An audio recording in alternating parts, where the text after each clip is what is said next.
Hello, everybody, and welcome to the Deadhead Cannabis Show. Jim Marty here from Longmont, Colorado.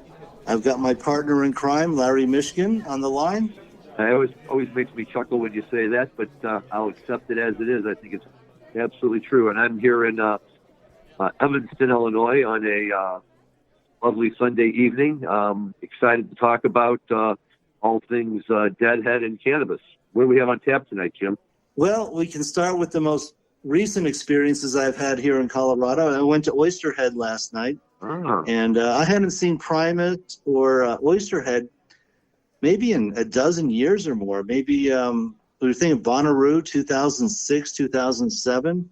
But it was really good to hear Les Claypool's guitar again and hear him play that bass that is so unique. You know, he had that big curve, guitar that he plays and 1 foot up on the amp. And it was shoulder to shoulder. They did 2 nights, Friday, Saturday. I got to Saturday. And they played Mr. Oysterhead. That was one of my recollections. That was very good. And late in the second set, we got a first tube. So Trey got to stand out a little bit. But I have to say, Oysterhead is really Les Claypool's deal. It was almost like Trey was playing second fiddle. Yep. But I was telling the young people around me, I was there with my son Jack and some of his college friends, and I said, oh, this is a powerhouse, 3-person band with Stuart Copeland on drums. I said, much like Cream back in the 60s and early 70s. And no sooner did I say that than they finished the first set with White Room. The Cream song, White Room. Yeah. Sure, of course. That's wonderful. And they killed it. They just killed it. Oh, very nice. But yeah, so we had a wonderful evening and we got invited to the after party. And then I was doing some political things on Friday with Senator Rand Paul, Republican, of course, from Kentucky. And he was out here doing some fundraising and talking about what's going on in Colorado and nationally. And he's been a great friend of cannabis. He's very libertarian. I'm not care if you're a Democrat or Republican. We all have to embrace our libertarian friends because, cannabis is a libertarian issue. Do what you want, right? And anyway, he thinks that the stars are aligning, that we might get the Safe Banking Act out of the Senate this year. The House passed it, I think, back in September, right, Larry? That is correct. They did, and they sent it up. And I remember when it hit the Senate. There was some question back and forth where it was going to go. And I know that you and I have touched on this a little bit, Jim. Blow his first name. Is it Mike Crapo from Indiana, the guy who's the head of the banking committee, who first came up indicated that since it had received such strong bipartisan support in the House, that he was sure that the banking committee would hear it. Needless to say, the Senate got tied up with some other matters. Those other matters are over, and hopefully as they get back to regular business now, this will be a topic that will come up and that they will address. And like you say about Rand Paul and his libertarian roots, you're absolutely right about that. Agree with him or disagree with him on other issues. He is a friend of the marijuana industry, and if he can help push it forward, all the better. Yep. So I was invited to 2 Rand Paul events. One, I was a guest host, and we had a afternoon fundraiser for him at the National Cannabis Industry Association in Denver. And that's where he told us, hey, the stars are aligning because, Cory Gardner, Republican, Colorado, is going to be in a tough race to keep his Senate seat, which in turn means that the Republicans would keep the Senate. And Cory Gardner is a big co-sponsor of the Safe Banking Act. For simplicity, we'll call it the SAFE Act, which would normalize banking for the Colorado industry. And for every state with a program. So they're thinking, hey, let's get this thing out of committee. There's definitely some anti-marijuana Republicans, Chuck Grassley and Crapo from Indiana, as well as Charles Grassley from Idaho. McConnell's not a big fan of it. The 2 states that don't have any even medical marijuana right now, right? Right. And Idaho has voted down their industrial hemp statute a couple of times. They can't get it passed. Yeah. But, it might be the year to get this thing out of committee, because if you can get it out of committee and get it to the Senate floor, it would likely pass the Safe Banking Act. And then we believe President Trump would sign this bill because, love him or hate him, marijuana is not President Trump's issue. He's somewhat of a libertarian at some levels. He's got other fights. He's got other priorities. I don't think he would mess with marijuana.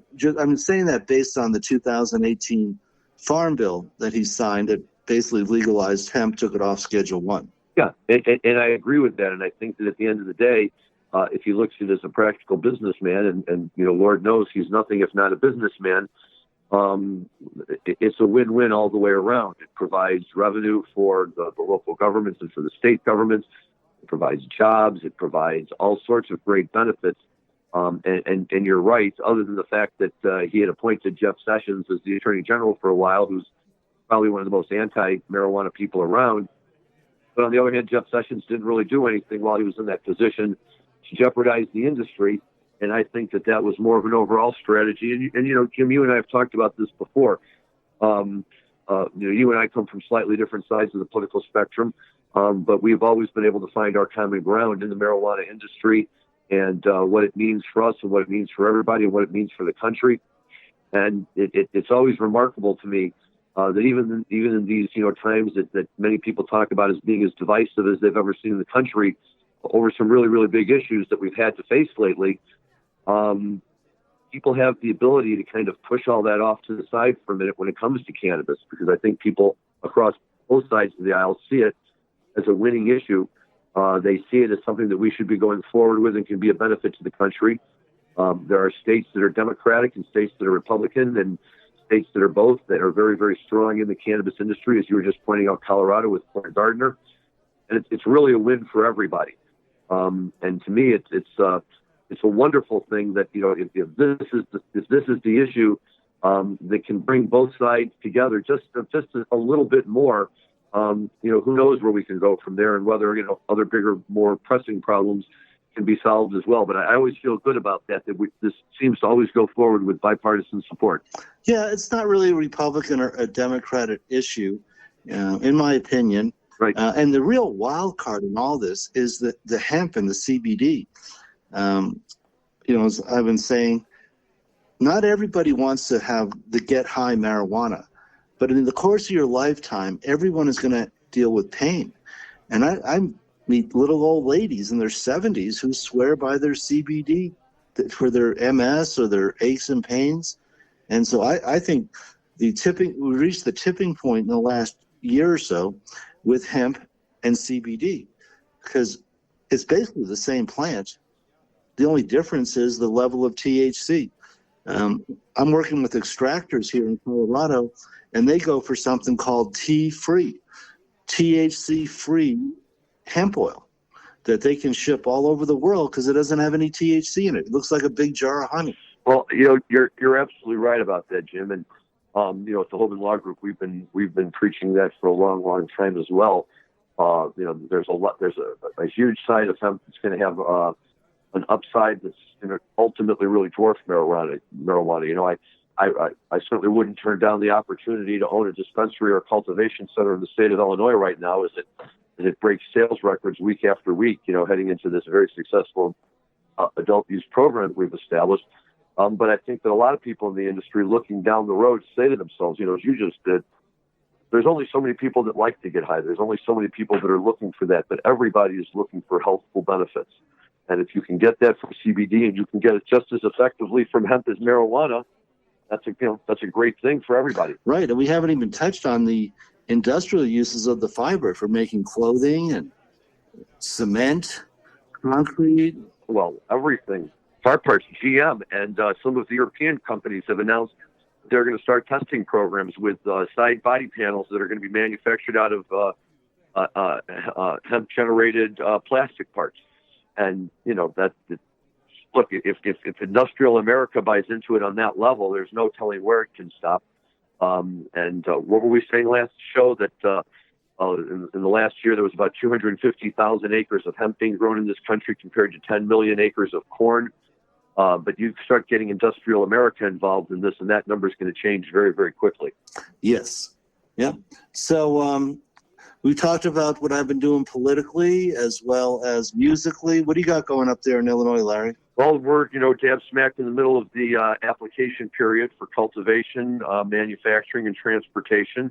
And as is typically the case, now we're within the last 30 days, so all the activity is really starting to heat up.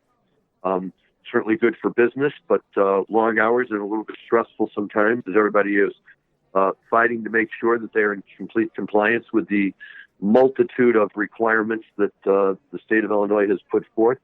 But we're very excited about where things are going with the adult use program, and the level of sales has just been off the charts and much greater than anyone anticipated. Now the question is just finding a way to keep up with that demand.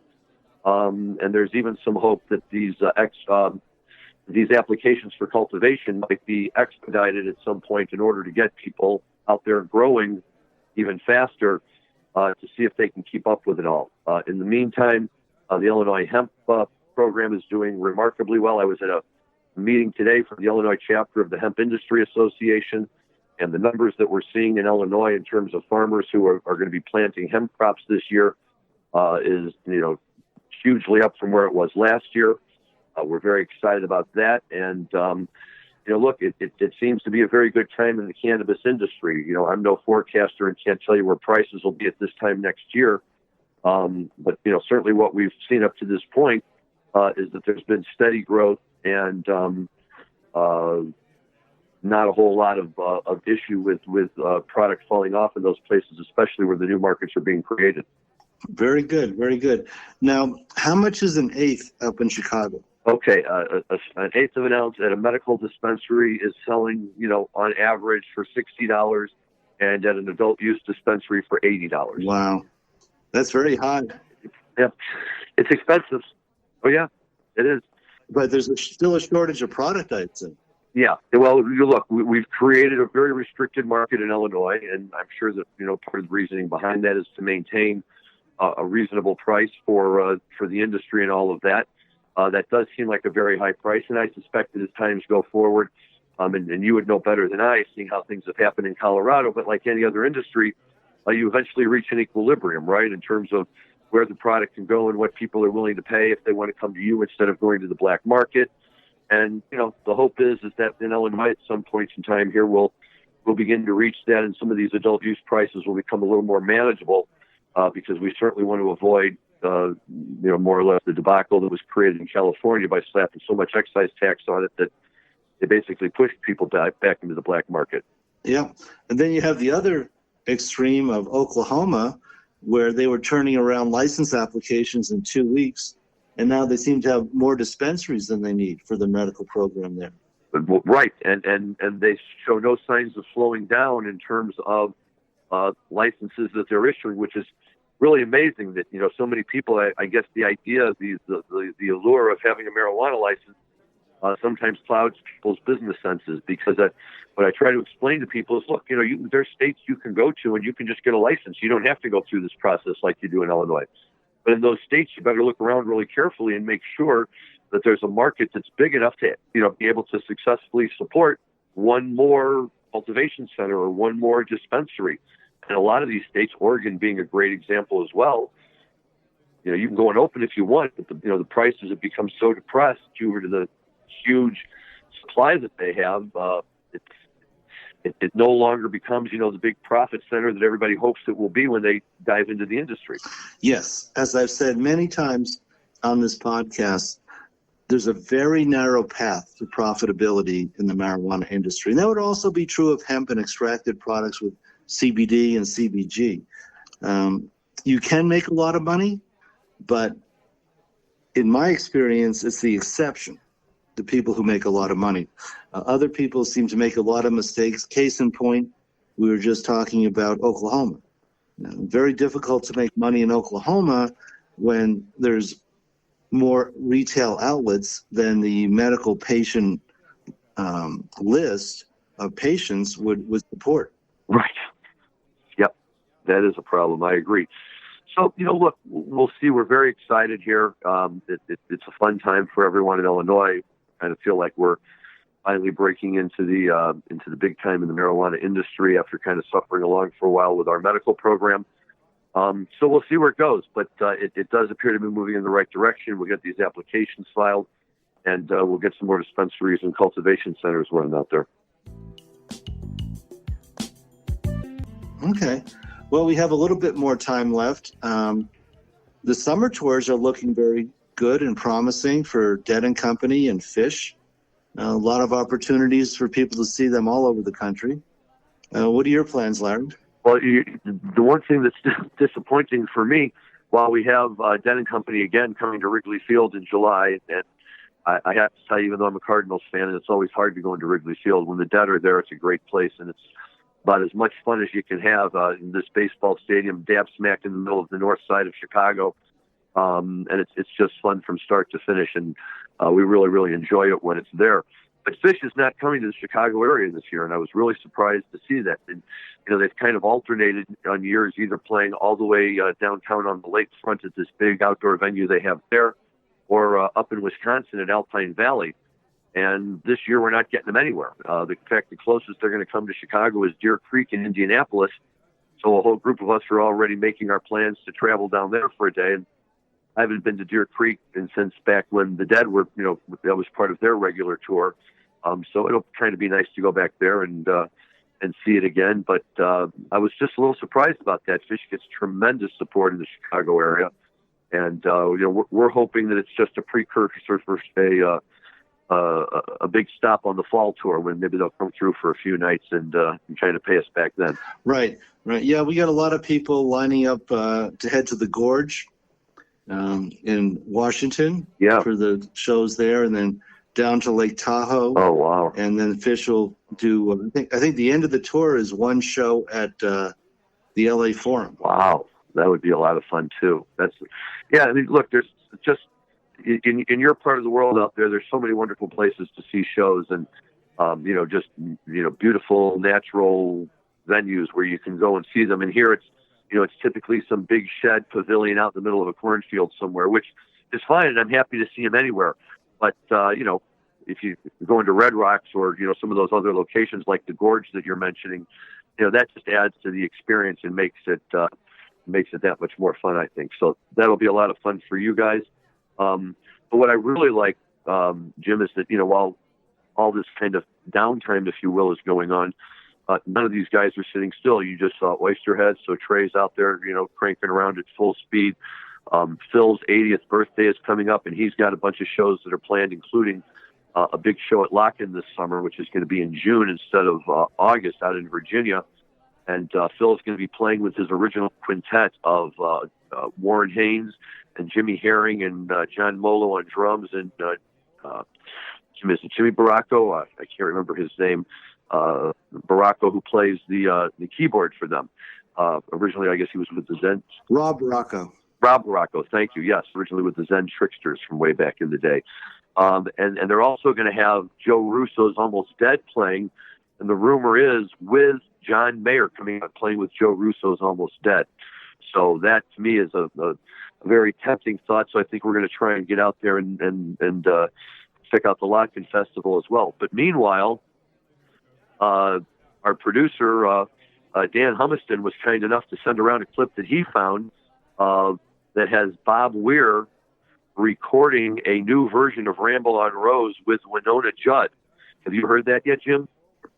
I have. I guess it was last Thursday night was the show, and what I'm about to relay comes through the Big Steve Hour. That Bob couldn't have been more excited, as we all know from our Grateful Dead experience, that Bob Weir loves country music, loves country western, Merle Haggard and Johnny Cash, and all the covers the Dead did over the years.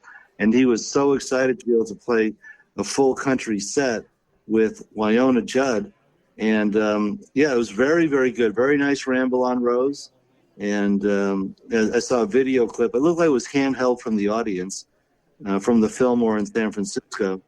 But very nice version. She's got such a beautiful voice, and she really hits the notes. And Bobby, I thought really, played it well, and kind of restrained himself in some spots, but then filled in very nicely. So you can check it out on YouTube, and there's even been talk, I think, that they may be putting it out as a single. And meanwhile, Bob and Wolf Brothers are touring. They're going to be coming through here in March. So we're all scrambling to get our tickets for that one, too.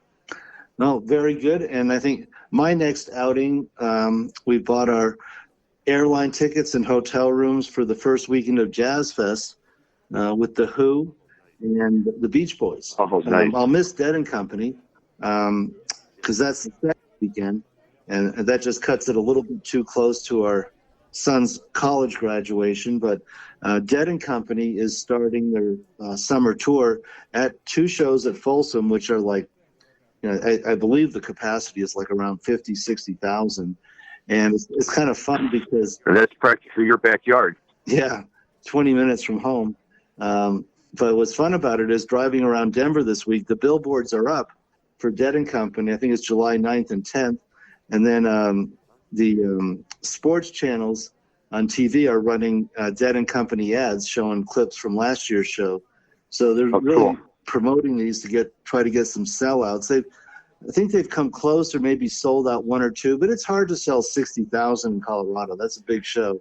But yeah, we're looking forward to that. It is. And quite frankly, I'm glad that they don't, hold it in a big stadium like that. If it holds 60 and you get 40, to me, that's perfect. There's a big crowd. Everybody's having fun. And you can find elbow room, and you can find a little bit of space to dance and do your thing. And, yep. It's not shoulder to shoulder. And anybody who wants to go can go. Right. One of the other big shows I saw on the summer tour for Dead and Company is, I believe they're doing the big stadium in New Jersey. What is that one called? East Rutherford? Yeah, Meadowlands. And that's like 80,000. Yeah, it's where the Giants play football. Yeah, they're going to go in there and they're going to do a show. And knowing New York, they'll probably draw a full house because, New York fans are nuts and they go out and support them everywhere. So, that's very cool too. But yeah, I mean, but if you stop and you think about that for a minute, right? Think back to the early 1990s when the Dead finally reached the point where they had to start playing stadiums, and their summer tour in Chicago always took them to Soldier Field instead of Alpine Valley or other places. And we were all just amazed at the idea that the Dead had reached such a level of popularity that they could command that kind of crowd. Now here's Dead and Company, right? Which is the Dead without Jerry, without Phil playing with them, without, any of the original keyboardists or anything. And the demand for Grateful Dead music is so great that these guys are, going to be selling out or come close to selling out these huge football stadiums. It's amazing to think the level of which this music remains, on everybody's list of summer shows that they want to see. Right. Well, along that line and being out, it really felt good being out last night and getting with all our folks and all our peeps who love Fish and the Grateful Dead and Oysterhead. But I was telling some young people some stories of my heyday, and the Grateful Dead and Fish both outgrew Red Rocks here in Colorado because Red Rocks holds 9,500. And as a little historical note, I was at the very last Grateful Dead show at Red Rocks, which was August of 1987.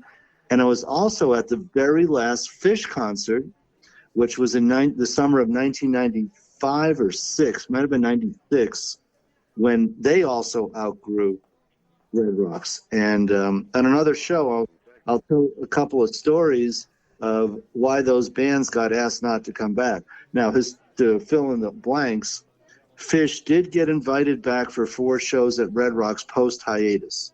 Wow, okay. But in 1995, they were asked not to, or 96, they were asked not to come back, as were the Grateful Dead back in 87, when both of those bands outgrew that venue. And I got some great stories about those days. But that's interesting that I was at the last Grateful Dead show at Red Rocks and the last Fish show before they got asked not to come back. So I have a little bit of music history under my belt. And very quick closing to all this. The last song the Grateful Dead played at Red Rocks was Knocking on Heaven's Door, August of 87. And there was so many people outside that couldn't get in that at the top of Red Rocks, there's a circular parking lot where all the limos kind of drop people off and stuff. And all the young people, the hippies with their tie-dyes and their dresses who couldn't get into the show, were all dancing in that circular parking lot in the headlights of the cop cars. Oh, wow. That's fun. Look, that's what's great about the deadhead hippies, right? They'll dance anywhere if they can even just hear a little bit of it. Even if they can't, they'll pretend that they do, and they'll dance up a storm, right? So it's always fun. Right. But I remember walking out of that show and just seeing all the hippies dancing in the headlights of the cop cars. Right. Yeah. Cops are all like, okay, well, as long as they behave themselves, we're happy to provide the light show. So, yeah, that's fun. It's a great place, and there's a lot of, memorable concerts that were played at Red Rocks, both by the Dead and Fish. And, it's part of just, in the way I always like to think of it was that they were aware of where they were. They rose to the occasion to play to that. And most of the time they did. Every now and then they might slip a little bit, but it didn't matter, right? Because on the nights, even when they slipped, if you're watching them at Red Rocks, who the hell cares? It's so beautiful and you're having such a good time anyway. It's all good. Well, I think we're coming to the end of our time slot for this broadcast, this podcast. So I will say goodbye from Longmont, Colorado. Larry?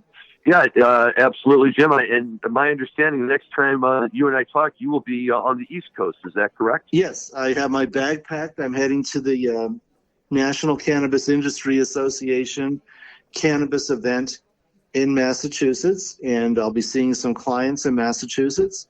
And so I will be doing a podcast from that event either Wednesday or maybe I think we settled on Thursday morning of this week. So I'll look forward to reporting about what's going on in Massachusetts, another place that has $60 ACE. Wonderful. So I really think prices need to come down. Yeah, that would be nice. $60 an eighth it keeps the black market in play. In a true free market like Colorado, our ACE are $20, $25 as a point of. But we'll pick up on that from Massachusetts. I'll give you a report on prices in Massachusetts when we meet again this coming week. Wonderful. We'll look forward to it. Thank you so much, and have safe travels. Okay. Over and out from the Deadhead Cannabis Show. Talk to everyone next week. Thanks. Bye-bye.